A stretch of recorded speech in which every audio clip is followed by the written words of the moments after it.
Cash is king. Have you said that before, or maybe you've heard that said to you?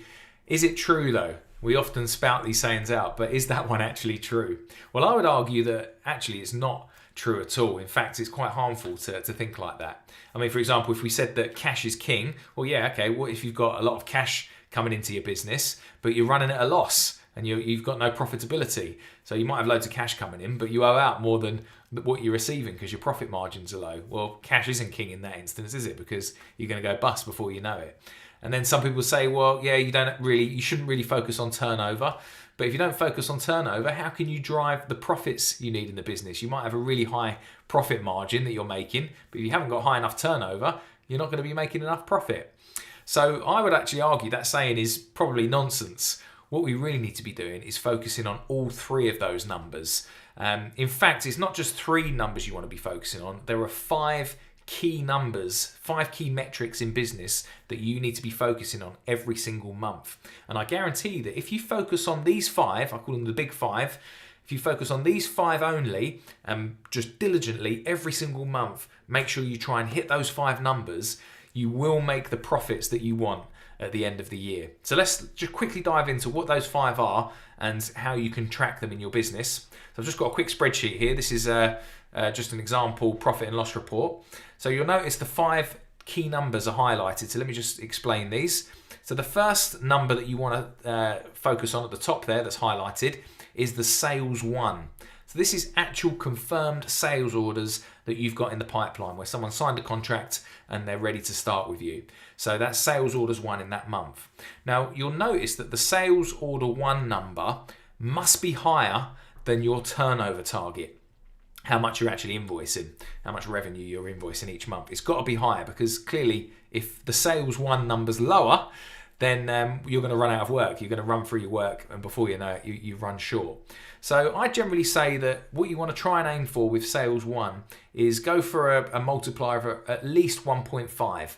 So if you need turnover of £50,000 a year, you probably want to go for about £75,000 of sales confirmed orders each month. That way, months down the road, you're going to be booked up for 3 to 6 months before you know it, and you're going to have a nice full pipeline full of work and not worry about running out of work quickly. So that's key metric number one is sales won.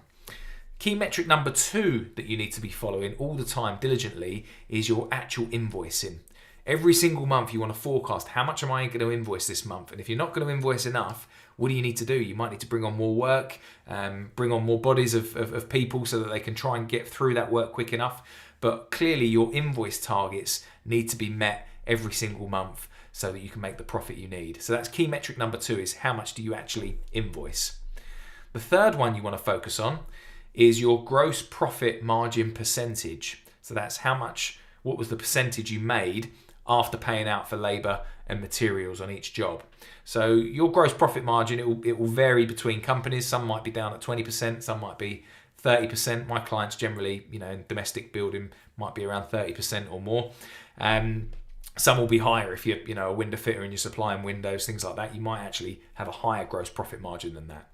So you diligently need to track that too, because if that figure changes by just 1% or so each month, that massively affects your bottom line.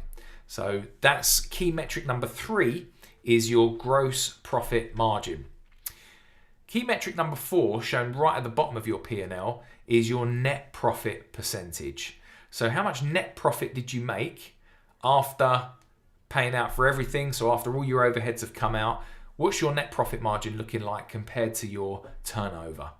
So that net profit margin percentage, you'll notice in my book, I quoted from Verne Harnish in the book Scale Up. And he said that net profit margin percentage for a healthy company needs to be somewhere between 12 and 15%. So again, it will vary for you, depending on what your company is. But let's imagine you're aiming for 12% every single month, then you need to track that diligently.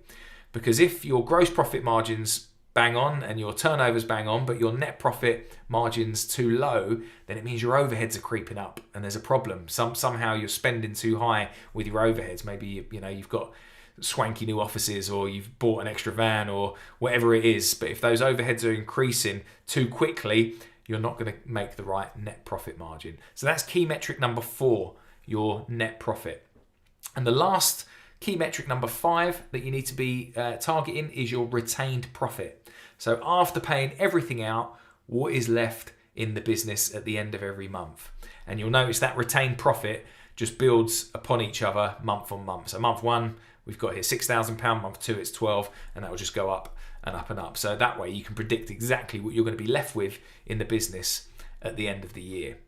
So they're the big 5. The big 5 numbers that you need to be tracking. There's a lot to track in business and it can get quite confusing, but I guarantee you, if you just track those 5 things, you would guarantee the profits at the end of the year if you can stick to those figures, and you're going to be much closer to getting it if you can do that. There's a famous saying, whatever gets measured gets managed, and I'm a big believer in that. You've got to measure these things, and then if you measure them, you'll manage them and make sure you hit those targets. So once we've set those targets, what we want to then do, just quickly show you the download that I've given you.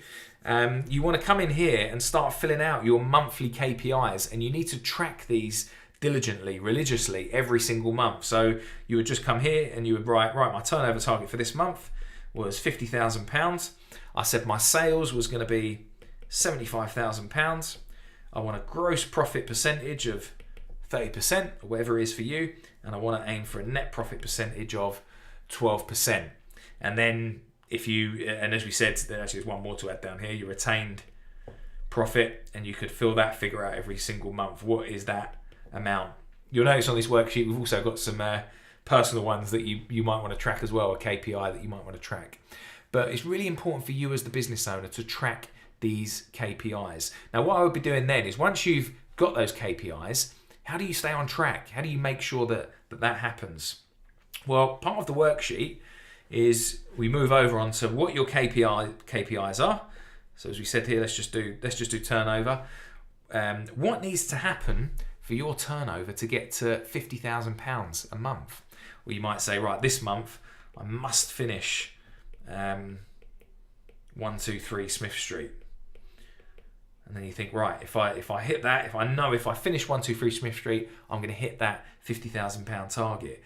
You might say, right, I need to generate extras of £5,000, and that might be the way you get to your turnover target. Whatever it is for you, do the same for the sales. Do the same for how you get your gross profit percentage. So gross profit, you might look down here. How do you increase your gross profit percentage? Well, I need to negotiate terms with Travis Perkins, or whoever it is you're using. How do I get my net profit percentage down? How do I get that number up? Well, clearly I need to get rid of my rental yard if you don't need it anymore, or sell the old van. You know, it could be anything. I don't know what it is for you, but you'll know what it is you need to be doing. So my suggestion for you would be every month, as the director of your business, sit down with your management team, or just do this yourself if you're the sort of sole director and you haven't got any project managers. And I would look at your profit and loss report, track those big five numbers. I would then transfer that onto this sheet. Make sure you write your KPIs down, put them on the wall and track them religiously, and then make sure you break it down even further and say, what needs to happen for me to hit those KPIs? If you do that, if you track those big 5, you will make more profit in your business and you'll be really healthy financially.